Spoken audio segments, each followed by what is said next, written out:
छत्तीसगढ़ी गाने देखने के लिए हमारे YouTube चैनल को सब्सक्राइब करें और नए अपडेट्स जानने के लिए बेल आइकन के बटन को क्लिक करें।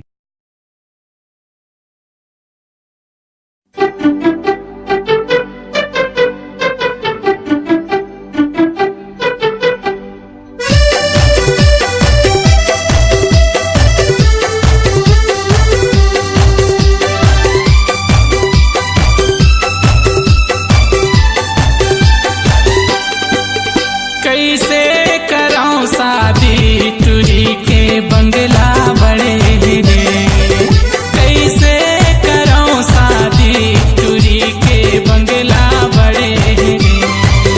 मोरे गाँव माँ छोटे से घर तब भोले टूरी मोर बरगे मन। मोरे गाँव माँ छोटे से घर तब भोले टूरी मोर बरगे मन। टूरी जिद हमें भारी कैसे रह जहाँ कुंवारी, टूरी जिद हमें भारी कैसे रह जहाँ कुंवारी।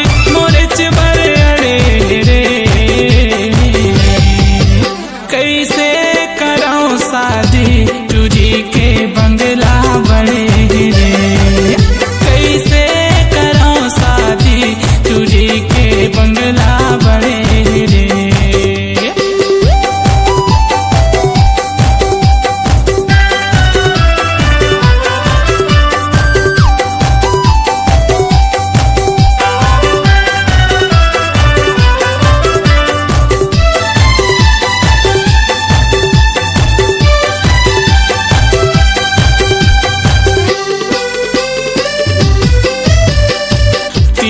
खार के दो चार गाँव माँ नाम के मोरे सोर है।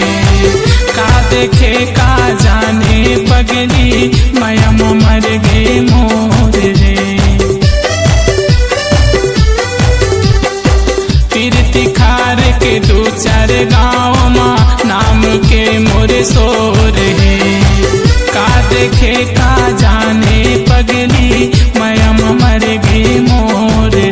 गोरी मन नहीं बात लेके आके थे बारात, गोरी मन नहीं बात लेके आके थे बारात। गुस्सा माया के लाल पीला करे रे,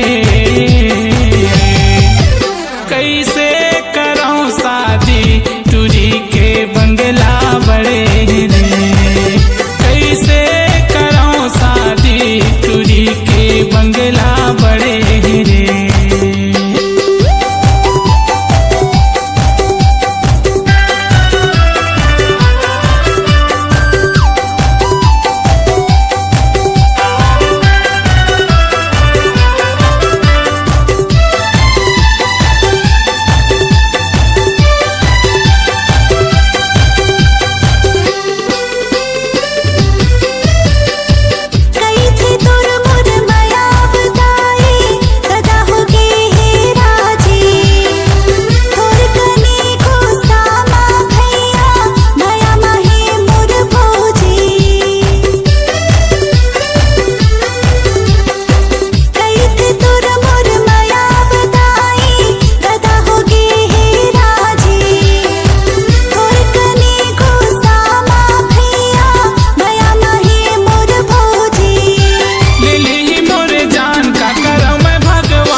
कैसे कराऊं शादी टूरी के